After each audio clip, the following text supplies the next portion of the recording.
महाराष्ट्राला क्रमांक 1 वर नेण्याकरता विकासाच्या दृष्टीने नवीन सरकारकडनं जो 1 वर्षाचा कार्यकाळ झाला आणि पुढचा जो 1.25 वर्षाचा कार्यकाळ आहे, या कार्यकाळाला महाराष्ट्रात क्रमांक 1 वर जाण्याकरता काही ज्या विकासात्मक बाबी आहे त्या बाबीला सोबत घेऊन देवेंद्रजी, एकनाथजी आणि आता अजितदादा या तिन्ही नेतृत्वाचा त्यांच्या व्हिजनचा फायदा महाराष्ट्राला व्हावा आणि यांनी केलेले कामं हे समाजापर्यंत पोहोचवावे। मोदीजींच्या डेव्हलपमेंटचे कामं हे शेवटपर्यंत जावे। एकीकडे जनतेचा विकास व्हावा, भौगोलिक विकास व्हावा, सर्व क्षेत्रामध्ये महाराष्ट्र पुढे जावा आणि संघटनात्मक दृष्टीने भारतीय जनता पार्टी सर्वात मोठी संघटना या महाराष्ट्रात असावी। तसाही आमचा क्रमांक 1चा पक्ष महाराष्ट्रामध्ये आहे। पुढच्या काळामध्ये महाराष्ट्र क्रमांक 1 वर पक्ष आमचा असला पाहिजे, त्याकरता आमची भूमिका आहे। निश्चितपणे आजच्या प्रशिक्षण वर्गातनं, आजच्या या समारोपीय मार्गदर्शनातनं जो संकल्प घेऊन आमचे 560 नेते या ठिकाणून जातील, मला विश्वास आहे की आम्ही सर्व 560 नेतृत्व जे आमचं महाराष्ट्राचं प्रमुख नेतृत्व या ठिकाणी आलं आहे, आमचे केंद्रीय मंत्री आहेत, राज्याचे मंत्री आहेत, संपूर्ण आमदार खासदार आहेत। जिथे आमचे आमदार नाही तिथे मागच्या वेळी आमचे 42 आमदार पराभूत झाले, ते आमदार त्या ठिकाणी माजी आमदार आहेत। या सर्वांनी जो संकल्प केला आहे, मी आपल्याला जाणीवपूर्वक सांगेल की भारतीय जनता पार्टीची घोडदौड या महाराष्ट्रामध्ये प्रचंड ताकदीने सुरू राहील।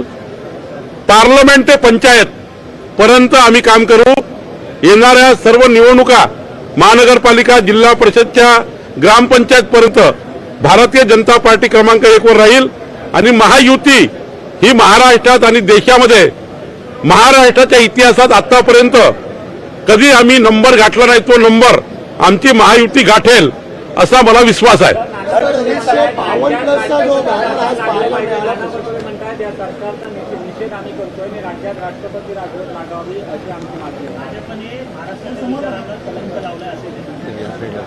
नाही, मला असं वाटतं की नाना पटोलेजींना भीती वाटत आहे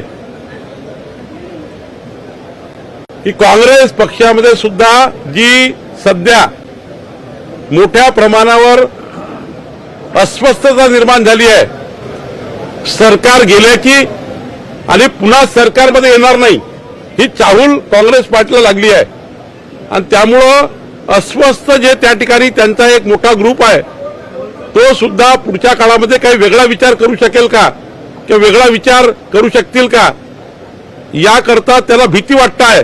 आणि म्हणून नाना पटोले आपल्या आमदारांना आणि आपल्या संघटनेला थोडं धैर्य देण्याकरता असे वक्तव्य करत असतात। त्यांनाही माहिती आहे, जर 206 प्लसच्या वर आता जर महायुती गेली आहे 288 पैकी, तर उद्या आमचे आमदार अस्वस्थ होतील, आमची संघटना अस्वस्थ होईल आणि आमच्याकडनं काही भाजपमध्ये पक्षप्रवेश होतील अशी भीती नाना पटोलेला वाटत आहे। 260 मध्ये 152 प्लसचा नारा आता भाजपने दिल्याचे बॅनर प्रशिक्षण वर्गात पाहायला मिळाले। एकंदरीत काँग्रेसमधून किती गट येऊ शकतो आणि 152 हे भाजप एकटा कशा प्रकारे टार्गेट साध्य करू शकतो? 288 विधानसभा पैकी आमचं वरिष्ठ आणि राज्याचं नेतृत्व जे काही सीट वाटप करेल ते सोडून आमच्याकडे जे काही सीट वाटप येईल, ज्या काही विधानसभेच्या आमच्या कोट्यामध्ये येतील, त्यामध्ये आम्ही 80% विधानसभा जिंकण्याचा संकल्प या ठिकाणी केला आहे। म्हणून 152 प्लस म्हटलं आहे। आम्हाला जे काही विधानसभा मिळेल त्यापैकी 80%चं आमचं अचिव्हमेंट राहील, आमचं टार्गेट राहील। 80% विधानसभा जिंकण्याचा आम्ही या ठिकाणी संकल्प केला आहे। त्यामुळे 152 भाजप आणि शिंदेजी, अजितदादा पकडून 200 प्लसच्या वर असं आम्ही या ठिकाणी आमच्या महाराष्ट्राचं गणित आम्ही आखलेलं आहे आणि मला 100% विश्वास आहे अजितदादा, एकनाथ शिंदेजी त्यांच्यासोबत आलेले आणि आमचे असलेले असे म्हणून आम्ही आमचं टार्गेट अचीव करू। साहेब, तुम्ही जो टार्गेट ठेवलेला आहे याचा अर्थ असा की मधल्या काळात तुम्ही एक वक्तव्य केलं होतं की 200 जागा भाजप लढणार आहे, 152 जर टार्गेट आहे तर निश्चितपणे 200 जागा तुम्ही लढाल तेव्हाच 152 पर्यंत पोहोचाल, तर फक्त 88 जागा तुमच्या पार्टनर्सला मिळतील. आमच्या टार्गेटेड जे रेट आहे, टार्गेट रेट आम्ही जे ठरवलं आहे त्याच्या 80 ते 85% जागा आम्ही जिंकू शकतो, अशाच जागा आमच्याकडे आम्ही मागणार आहोत. आणि राष्ट्रवादीकडे ज्या जागा आहेत किंवा शिवसेनेकडे जागा आहेत त्या जागा आणि आमच्या जागा, पण आमचे जे त्या ठिकाणी जो स्ट्राईक रेट आहे तो स्ट्राईक रेट हा प्रचंड मोठा राहणार आहे. आमचे 106 आमदार आमच्याकडे आहे, 10 जवळपास अपक्ष आमच्याकडे आहेत, आणि सोबतच आमचं जे मागच्या वेळी 2014 मध्ये बघा आणि 2019 मध्ये बघा, देवेंद्रजीच्या नेतृत्वामध्ये जे स्ट्राईक रेट होता तो स्ट्राईक रेट फार मोठा आहे. आणि यावेळी ज्या पद्धतीने सरकार काम करत आहे, 2024च्या मोदीजींचा जो येणारा विजय आहे तो विजय 350च्या प्लसचा असणार आहे. महाराष्ट्रात 45 प्लस असणार आहे. जेव्हा लोकसभा संपेल 350 प्लस देशामध्ये होतील, महाराष्ट्रामध्ये 45 प्लस होतील, तेव्हा ऑटोमॅटिक तुम्हाला भाजपाचा स्ट्राईक रेट हा 152 प्लस झालेला असेल आणि एकनाथजी आणि माननीय अजितदादा यांच्या जागा पकडून हा 200 प्लस झालेला असेल. असंच बावनकुळे साहेब 2014 मध्ये शिवसेनेच्या वतीने 151 प्लसचं टार्गेट ठेवण्यात आलं होतं, तेव्हा सीट शेअरिंगच्या याच्यावर तुमची युती तुटली होती. आता तुमच्याकडनं 152चं टार्गेट, याचा संकेत काय मानायचं? संकेत क्लिअर आहे. भाजपा, शिवसेना, अजितदादा, राष्ट्रवादी काँग्रेस, आमचा एनडीएची युती पक्की आहे. एनडीएचे जागा वाटप पक्के आहेत. कोणालाही कोणतंही कॉन्ट्राव्हर्सी होणार नाही, कोणालाही कोणत्याही सीटवर परिणाम होणार नाही. हे सर्व करून 152 भाजपा आणि बाकी इतर ठिकाणी राष्ट्रवादी काँग्रेस आणि शिवसेना हे होणारच आहे. त्यामुळं शिवसेना किंवा अजितदादा, राष्ट्रवादी काँग्रेसवर किंवा आमच्या एनडीए पक्षाच्या कुठल्याही सीटवर कोणताही परिणाम होणार नाही, असंच नियोजन आम्ही केलं आहे. बीजेपीमध्ये पंकजा मुंडे तर मुंडे बहिणी दिसत नाहीये. काय नेमकं कारण सातत्याने वेगवेगळ्या कार्यक्रमांच्या ठिकाणी देवेंद्रजी किंवा तुम्ही असता त्यावेळी त्या दिसत नाही, त्यांच्या नाराजीची चर्चा घडते. आता पंकजा मुंडेंनी सुट्टीची गोष्ट केली, प्रीतम मुंडेंचं स्पष्टीकरण अद्याप आलेलं नाहीये. नाही, मला वाटतं की आज त्यांनी मी स्वतः काल पंकजाताईशी बोललो, स्वतः प्रीतमताईशी बोललो. आज त्यांनी त्यांच्या जी लहान बहीण आहे, ॲडव्होकेट आहे, त्यांच्या पायाला 3-4 बोटांना त्या ठिकाणी बार लागला. त्यांना काल बँडेजही मोठ्या प्रमाणात झालं, त्यांचा थोडा त्रास आहे. काल माझं बोलणं झालं, त्यांनी सांगितलं की आजच्या बैठकीला येऊ शकणार नाही, पुढच्या बैठकीला. आणि त्यांनी महाविजय 2024चं ऑलरेडी काम चालू केलं. मोदी ॲट 9चं काम आमच्या बीड लोकसभेमध्ये मोठ्या प्रमाणावर झालं, त्या सतत काम करतात आहे. शेवटी एखाद्या बैठकीला हजर नाही म्हणून त्यांचे काही व्यक्तिगत प्रश्न राहू शकतात.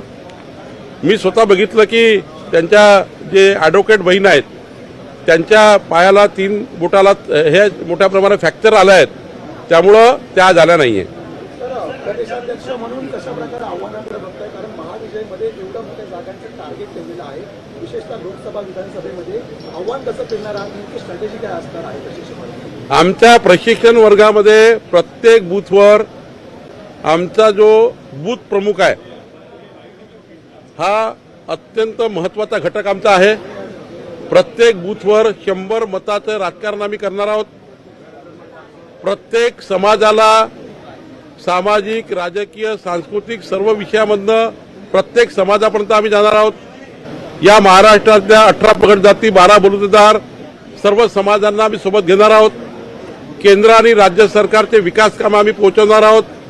मी दाव्याने सांगतो, मोदी ॲट 9चं जेव्हा पत्रक घेऊन आम्ही घरोघरी जातो तेव्हा जेव्हा लोकांना असं म्हणतो आम्ही की 90-90-90 मोदीजीचे 9 वर्ष आणि 2024 हा जेव्हा क्रमांक सांगतो समजावून, लोक म्हणजे मी तर आश्चर्य करतो की काँग्रेस पार्टीच्या आणि राष्ट्रवादी काँग्रेसच्या विचाराच्या घरी मी गेलो तेव्हा त्यांनी सुद्धा मोदीजीचा 90-90-90-2024 डायल केला. त्यांनी सांगितलं की आम्ही मोदीजींच्या नेतृत्वामध्ये या भारताला 2047चा जगातला सर्वोत्तम भारत हा बघतोय, मोदीजीच करू शकतात. मोदीजीचं नेतृत्व आम्ही बाहेर करू शकत नाही. 2024 मध्ये मोदीजींकरता आम्ही एकत्र आल्याशिवाय राहणार नाही. काँग्रेस आणि राष्ट्रवादी काँग्रेसचा विचाराचा मतदार, या राज्यातला मुस्लिम मतदार, या राज्यातला मागासवर्गीय मतदार, या राज्यातला आदिवासी मतदार हा मोदीजीवर 2024चं समर्थन करत आहे. आणि मला विश्वास आहे की ज्या पद्धतीने आम्हाला समर्थन मिळत आहे, एका विधानसभेत 60,000 घरी आम्ही जातो आहे, एका लोकसभेमध्ये 3.5 लाख घरी आम्ही जातो आहे. मला असं वाटतं यातनं आम्ही मॅन टू मॅन आणि हार्ट टू हार्ट जे बोलतो आहे, man to man heart to heart जे रिलेशनशिप आम्ही त्या ठिकाणी मतदारासोबत डेव्हलप करतो आहे, पारिवारिक संबंध निर्माण करतो आहे. मोदींच्या 9 वर्षाच्या नेतृत्वाचे कामं त्यांना जेव्हा डोळ्याखाली जात आहे तेव्हा ते पटापट मोबाईलचं बटन दाबताय. याच्यावरनं मला वाटतं की आम्ही संघटना, सत्ता आणि संघटना यांचा समन्वय आणि आमच्या 560 लोक पदाधिकाऱ्याची, नेत्यांची जी टीम या ठिकाणी बसली आहे, या टीमच्या माध्यमातून आम्ही हा संकल्प पूर्ण करू. साहेब, दुसरा विस्तारची चर्चा आहे, मात्र एकीकडे तुमचं महाविजयासाठी एक शिबिर आहे, पण दुसरीकडे विस्ताराचा प्रश्न निकाली लागलेला नाहीये. विस्तार पण नाहीये आणि खाते वाटप अद्याप झालेला नाही. याबद्दलचं योग्य उत्तर एकनाथ शिंदे देऊ शकतील. जो अधिकार मला प्राप्त नाही त्या विषयावर मी काही बोलणं योग्य नाही. आजची जी बैठक आहे ही महाविजय 2024ची आहे आणि या बैठकीतनं मी दाव्याने सांगेल, जेव्हा लोकसभा विधानसभेचे निकाल येतील तेव्हा तुम्ही नक्की या संकल्पाची प्रेस घेतलेली दिसेल. बावनकुळे साहब, हिंदी में भी बताइए कि 152 के होर्डिंग, 152 प्लस के बीजेपी ने टारगेट, इनके पीछे की क्या रणनीति और कैसे आप ये अचीव करेंगे? देखिए, भारतीय जनता पार्टी, शिवसेना, अजीत दादा का जो अभी राष्ट्रवादी का महायुति का हमारा जो अलायंस बना हुआ है, एनडीए बना हुआ है, एनडीए के सारी सीट को सुरक्षित करके हमारा स्ट्राइक रेट हम 80 से 90% तक लेके जाएंगे. हमको जो जगह मिल रही है, जो मिलेगी, हमारे शीर्ष नेतृत्व ठहराएंगे. उसके बाद जो हमें जगह मिलेगी 80 से 90% स्ट्राइक रेट की बात हम कर रहे हैं, उसका प्लानिंग आज हो रहा है इस वर्ग में. और मुझे विश्वास है मोदी जी ने 9 साल में किए हुए विकास कार्य, देवेंद्र जी, एकनाथ जी के सरकार में, अजीत दादा की अभी सरकार में जो महाराष्ट्र के विकास का संकल्प, और हमारा संगठन निश्चित रूप से यह टारगेट अचीव करेगा. हमारा स्ट्राइक रेट हम बढ़ा रहे हैं. हम एक विधानसभा में 60,000 घर में जाना चाहते हैं. हम लोकसभा में 3.5 लाख घर जा रहे हैं और हार्ट टू हार्ट और मैन टू मैन जनता से जुड़ रहे हैं. तो मुझे लगता है ये स्ट्राइक रेट निश्चित रूप से हमें 152 करेगा और लोकसभा में 45 प्लस करेगा. आप जब ये कहते हैं कि 152 प्लस की जब आप बात करते हैं तो इसका सीधा मतलब ये है कि आप बहुमत की सरकार लाना चाहते हैं बीजेपी की. तो ऐसे में आप एनसीपी यानी कि अजित पवार जो आपके साथ हैं, जो एकनाथ शिंदे साथ हैं, उनको आप कितनी सीट देंगे और वो आपके साथ सत्ता में कैसे सहभागी? देखिए, मैंने कहा कि एनडीए के सीट का बंटवारा होने के बाद भारतीय जनता पार्टी के बाद जो सीटें आएगी वो सीटों का स्ट्राइक रेट हम 560 कार्यकर्ताओं को जो हमने यहाँ पे बुलाया है, हमें जो सीट मिलेगी वो सीट का 80 से 90% का स्ट्राइक रेट हमारा रहेगा. और ये हमारा काम है पार्टी का, संगठन का. जो भी हमें मिलती है ज्यादा से ज्यादा सीटें जीतना, स्ट्राइक रेट बढ़ाना. एनसीपी का काम एनसीपी करेंगी, महायुति तीनों के लिए काम करेगी. 1 लाख बूथ पे आप हमने मैसेज दिया. आज के महाविजय 2024 में 1 लाख बूथ पे मैसेज दे रहे कि हमारा जो एनडीए बना है महाराष्ट्र में, तो ये बूथ लेवल का भी समन्वय तीनों पार्टी का बूथ लेवल पे भी होना चाहिए. इसलिए भी ये वर्ग का आयोजन किया है. बीजेपी 152 जब कहती है तो वो अपने बलबूते पूर्ण बहुमत की सरकार चाहती है. वो तो हर पार्टी चाहती है कि हमारे बहुमत की सरकार बने, लेकिन जो हमारा केंद्रीय और राज्य नेतृत्व ठहराता है, अब हमारी सीटें वहां भी ज्यादा आई थी बिहार में, तो हमारा सीटें ज्यादा बढ़ा रहे हमारा काम है. हमारा स्ट्राइक रेट बढ़ाना काम है. हर बूथ पर 100 कार्यकर्ता बढ़ाना काम है. हमारी पार्टी केवल अकेला चुनाव लड़ती नहीं है, नगर पालिका लड़ती है, जिला परिषद लड़ती है, पंचायत लड़ती है, पार्लियामेंट से पंचायत हम चुनाव लड़ते हैं, तो 288 विधानसभा में हमारी पार्टी काम करेगी। लेकिन जहाँ सीट शेयरिंग होगी उसके लिए मैंने पिछले बार भी कहा, एकनाथ शिंदे जी की सीट जहाँ पे है बीजेपी अपने सीट से ज्यादा जोर वहां लगाएगी। अजीत पवार की सीट जहाँ पर है उनके लिए भी उतना ही जोर लगाएगी, और जहाँ बीजेपी लड़ रही है वहाँ वो दोनों पार्टियां जोर लगाएगी। इसका मतलब कांग्रेस और बची कुची किंचित सेना रही हुई हमारे राष्ट्रवादी की आधी जो भी बची है उनको शून्य करना ये हमारा काम है। इसलिए हम काम कर रहे हैं। और मुझे जिस प्रकार से ये आयोजन है महाविजय 2024 का, हमने राष्ट्रवादी के लिए भी प्लान किया है, हमने शिवसेना के लिए भी प्लान किया है, और हमने भारतीय जनता पार्टी के लिए भी प्लान किया है। कांग्रेस के लिए भी कोई प्लान है क्या? कांग्रेस के लिए भी कोई प्लान है क्या? अनकंफर्टेबल लग रहे हैं एमएलए? हाँ, नाना पटोले जी अनकंफर्टेबल हो गए हैं, उनको अस्वस्थता दिख रही है, उनको डर लग रहा है, फियर लग रहा है कि जब 206 के प्लस अलायंस हो चुका है, एनडीए 206 के प्लस जा चुका है, तो इसमें उनके विधायकों को ये मैसेज गया है, उनके पार्टी को ये मैसेज गया है कि आने वाले 2024 और 2029 तक कोई शून्य शक्यता उनको दिखती है, उनके पार्टी सरकार में आएगी। इसलिए उनके विधायक नाना पटोले जी संभाल पाएंगे या नहीं संभाल पाएंगे? संभाल पाएंगे तो बहुत ही अच्छा है, नहीं संभाल पाएंगे तो हमारा दुपट्टा तैयार है, हम किसी के पास जाएंगे नहीं, हम किसको बोलेंगे नहीं, लेकिन हमारे पास आएंगे तो कमल का दुपट्टा निश्चित डालेंगे। पहला नंबर अशोक चौहान उनके साथ होने वाले कुछ विधायकों का नहीं, मुझे नहीं मालूम कौन आएगा, लेकिन ये दुपट्टा है, ये दुपट्टा जो भी आएगा उसके इसमें हम लोग उसका प्रवेश करेंगे। मैं सभी जो बचे हुए विधायक है, बचे हुए वहाँ की जो एमयूए की आघाड़ी है, महाविकास आघाड़ी में जो बच्चे हैं वो भारतीय जनता पार्टी में आना चाहते हैं, तो उसके लिए हमारा भारतीय जनता पार्टी का कमल के निशान का ये जो आपको दुपट्टा दिख रहा है, ये हम उसके लिए तैयार करके रख चुके हैं। अब उन्होंने नहीं संभाला तो ठीक है, उनको मेरी शुभेच्छा है, नहीं संभाला तो हम तैयार है। हमारे पास आने के बाद हम नहीं बोलेंगे, हम तो आप आने के लिए बोलेंगे, हम क्यों नहीं बोलेंगे?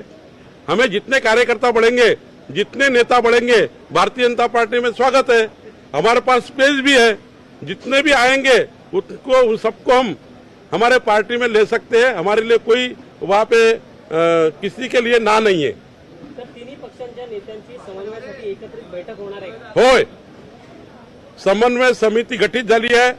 राष्ट्रवादीकडनं 4, भाजपकडनं 4 आणि सेनेकडनं 4, 12 ची टीम घोषित झाली आहे। प्रसाद लाड हे या तीनही या बैठकीचे समन्वयक राहणार आहेत।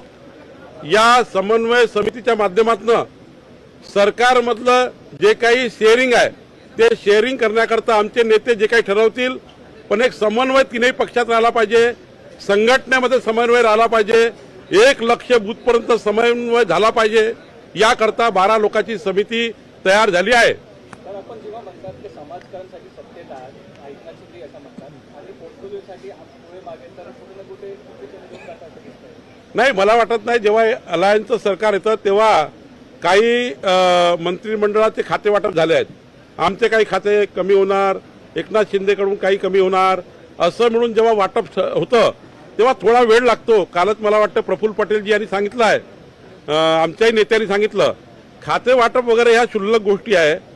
आमचा टार्गेट आहे 2024, पुढच्या काळामध्ये एनडीएच्या समोर सर्व जे राहिलेलं एमव्हीए आहे हे एमव्हीए किती कमी करता येईल, आमचा हा प्लान आहे। महाविजय 2024 असाच प्लान आहे। अजित दादा, एकनाथ शिंदे यांना मदत करणे, त्यांची मदत आम्ही घेणे आणि पुन्हा 15 वर्ष या महाराष्ट्रामध्ये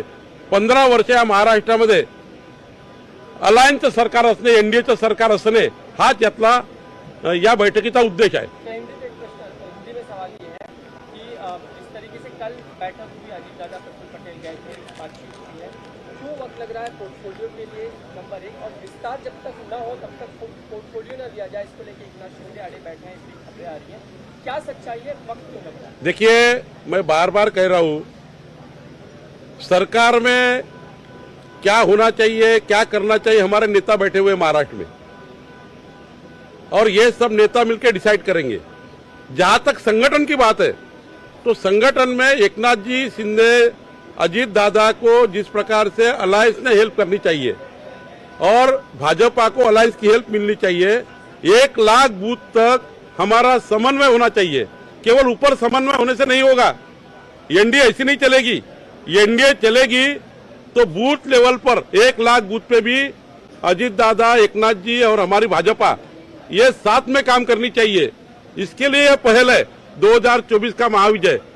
हम संगठन के माध्यम से सत्ता और संगठन का दोनों ज्वाइन करके समाज के आखिरी आदमी तक जाकर हम एनडीए को आगे लेके जाना चाहते हैं। इसलिए ये बैठक हो रही है।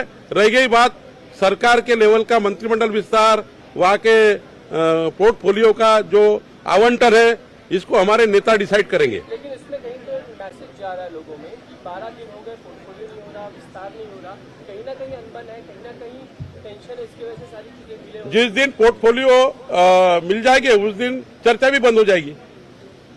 लेकिन डिले हो रहा है ना सर। डिले हो रहा है तो सरकार का काम थोड़ी रुका है। पोर्टफोलियो किसी ना किसी के पास तो है, कोई ना कोई मंत्री तो पोर्टफोलियो लेके चल रहा है। सरकार रुकी नहीं है, सरकार काम कर रही है, अधिवेशन भी आ रहा है, लेकिन कोई पोर्टफोलियो से कोई अड़ने वाला नहीं है। निश्चित रूप से सरकार मजबूत है और महाराष्ट्र के इतिहास में सबसे अच्छी सरकार बनी है। मैं कहता हूं कि अलग अलग विजन के, अलग अलग विचारों के लोग जब एक साथ आते हैं तो अलग अलग विचारों से जो सरकार बनती है उससे विजन स्पष्ट होता है और महाराष्ट्र की जनता को फायदा होता है। जब 3-4 बड़े नेता अलग अलग विजन से लेके महाराष्ट्र को एक विजन बनाते हैं तो इसका फायदा जनता को होता है।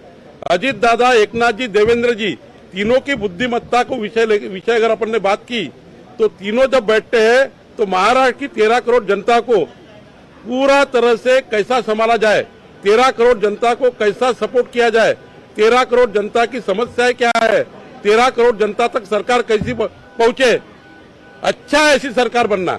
ये सरकार बनने से जनता का प्रश्न सवाल होते हैं, जनता के बीच में सरकार जाती है।